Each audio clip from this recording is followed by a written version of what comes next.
I'm so excited to read part 3 of the Minpins with you today. The book in this lesson is used with permission from the publisher, Puffin Books. The publisher granted permission for this book to be shared privately for the remainder of this school year, or until the end of June 2020.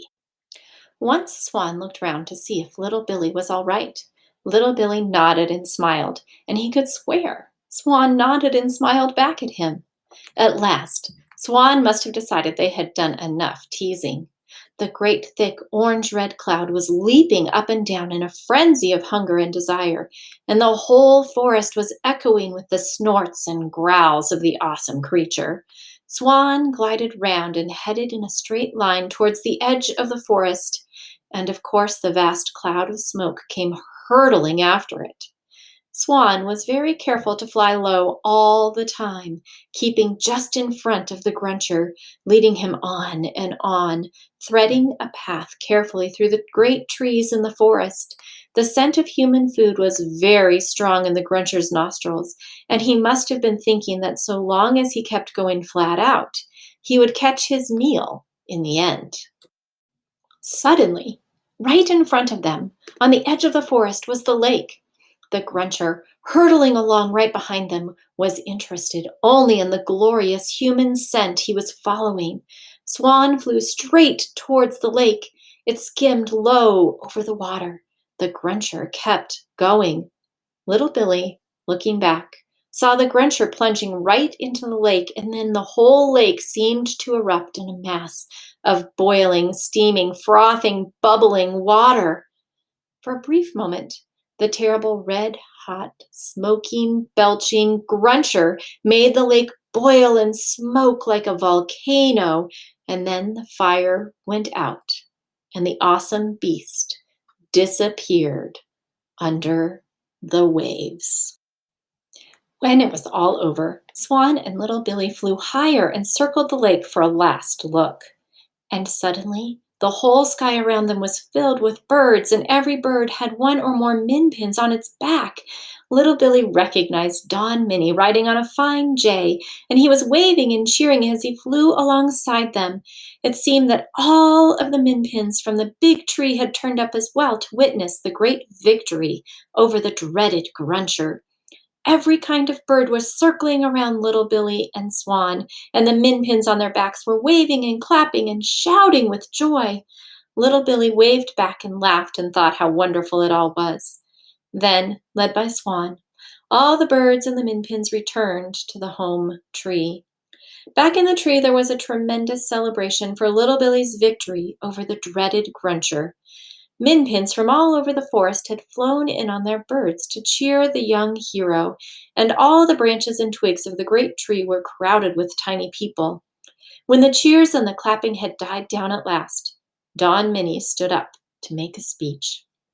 Minpins of the forest, he cried, raising his small voice so that it could be heard all over the tree. The murderous Gruncher, who has gobbled up so many thousands of us Minpins, has gone forever. The forest floor is safe at last for us to walk on, so now we can all go down to pick blackberries and winkleberries and puckleberries and muckleberries and twinkleberries and snozberries to our heart's content. And our children can play among the wild flowers and the roots all day long. Don Minnie paused and turned his eyes upon little Billy, who was sitting on a branch not far away. But ladies and gentlemen, he went on, who is it we have to thank for this great blessing that has come upon us?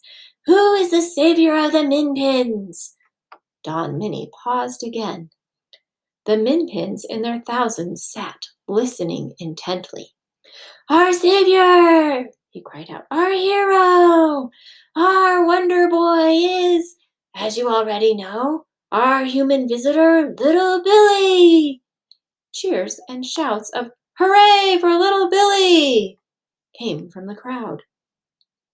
Don Minnie now turned and spoke directly to little Billy. You, my boy, have done a wonderful thing for us, and in return we wish to do something for you. I have had a word with Swan, and he has agreed to become your personal private aeroplane for just as long as you remain small enough to fly on his back. More cheers and clapping and shouts of, "Good old Swan! What a great idea!" "However," Don Minnie continued, still addressing little Billy, "you cannot go flying around all over the place on Swan's back in full daylight. Some human will be bound to see you, and then the secret would be out, and you would be forced to tell your people all about us. That must never happen. If it did, crowds of enormous humans would come clumping all over our beloved forest to look for Minpins, and our quiet homeland would be ruined." "I'll never tell a soul," little Billy cried out. "Even so," Don Minnie said, "we cannot risk you making daylight flights. But every night, after the light in your bedroom has switched off, Swan will come to your window to see if you'd like a ride. Sometimes he will bring you back here to see us. Other times, he will take you to visit places more wonderful than you can ever dream of. Would you like Swan to take you home now? I think we could risk just one more quick daylight flight." "Oh gosh!" little Billy cried. "I'd clean forgotten about home. Mummy'll be in a panic. I must fly." Don Minnie gave a signal, and in 5 seconds, Swan swooped down and landed on the tree. Little Billy climbed onto his back, and as the great swan spread his wings and flew away, the whole forest, not just the tree they were in, but the whole forest from end to end, came alive with the cheers of 1,000,000 Minpins. Swan landed on the lawn of little Billy's house, and little Billy jumped off his back and ran into the living room window. Very quietly he climbed in. The room was empty. "Little Billy," came his mother's voice from the kitchen, "what are you up to in there? You've been very quiet for a long time." "I'm being good, Mummy," little Billy called back. "I'm being very, very good." His mother came into the room with a pile of ironing in her arms. She looked at little Billy. "What have you been doing?" she cried. "Your clothes are absolutely filthy." "I've been climbing trees," little Billy said. "I can't let you out of my sight for 10 minutes," his mother said. "Which tree was it?" "Just one of those old trees outside," little Billy said. "If you're not careful, you'll fall down and break an arm," his mother said. "Don't do it again." "I won't," little Billy said, smiling a little. "I'll just fly up into the branches on silver wings." "What rubbish you talk," his mother said as she walked out of the room with her ironing. From then on, Swan came every night to little Billy's bedroom window.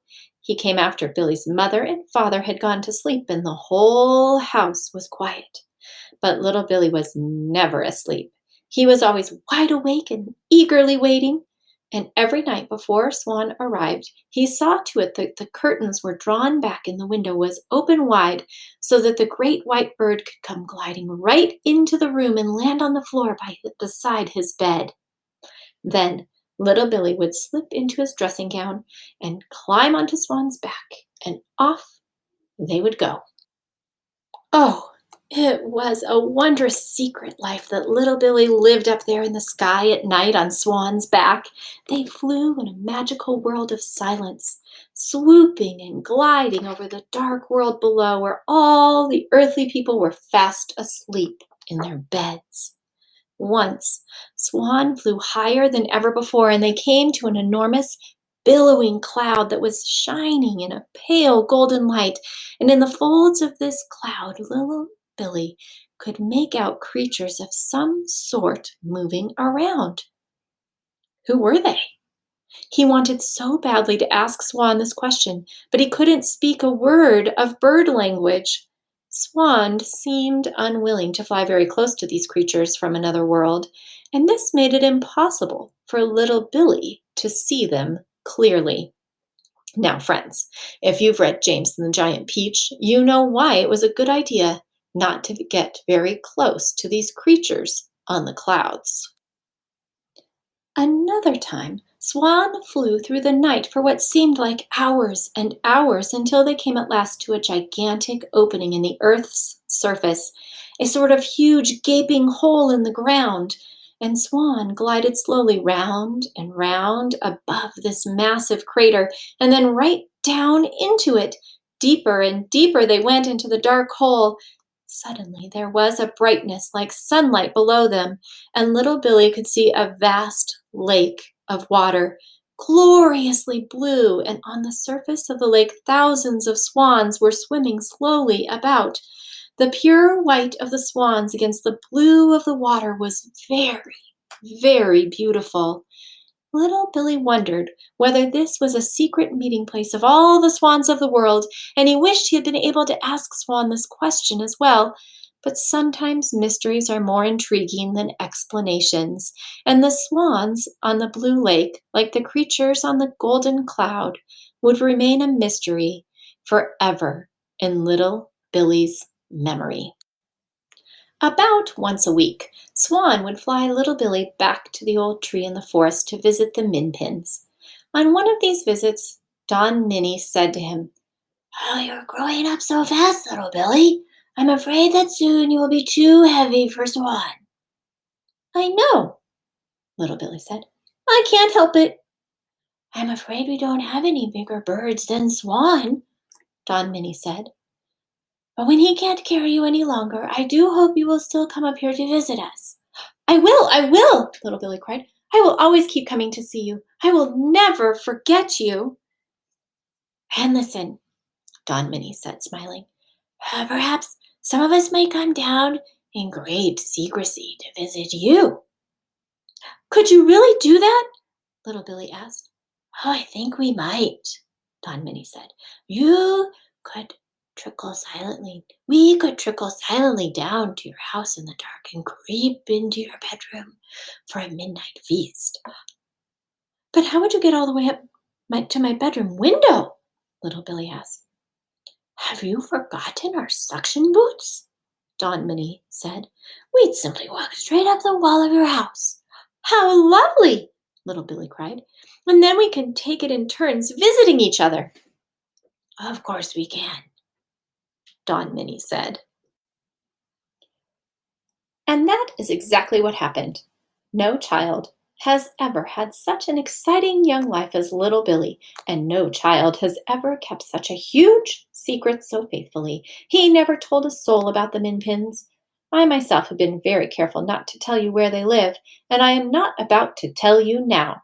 But if by some extraordinary chance you should one day wander into a forest and catch a glimpse of a Minpin, then hold your breath and thank your lucky stars, because up to now, so far as I know, no one except little Billy has ever seen one.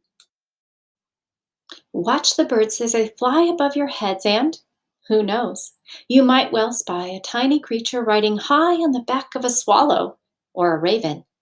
Watch the robin especially, because it always flies low, and you might see a nervous young minpin perched on the feathers having its first flying lesson. And, above all, watch with glittering eyes the whole world around you, because the greatest secrets are always hidden in the most unlikely places. Those who don't believe in magic will never find it. Well, friends, that's all for the Minpins. But if you noticed, I dropped a hint about some other Roald Dahl books, like James and the Giant Peach. Some others you might enjoy would be Fantastic Mr. Fox or Charlie and the Chocolate Factory. All right, friends, here are some questions to discuss with someone who listened to the story with you. Do you think it was okay for little Billy to not tell his mom about the Minpins? Why or why not? Can you give any examples from the story? What about your own life? What do you know about secrets? If you went on an adventure with Swan, where would you want to go? And what would you see when you were there? What does Roald Dahl mean when he says, "And above all, watch with glittering eyes the whole world around you because the greatest secrets are always hidden in the most unlikely places. Roald Dahl has written many books. Have you read any of them? Which ones? If you don't know his stories, you could look him up on the World Wide Web to see if you could find some more.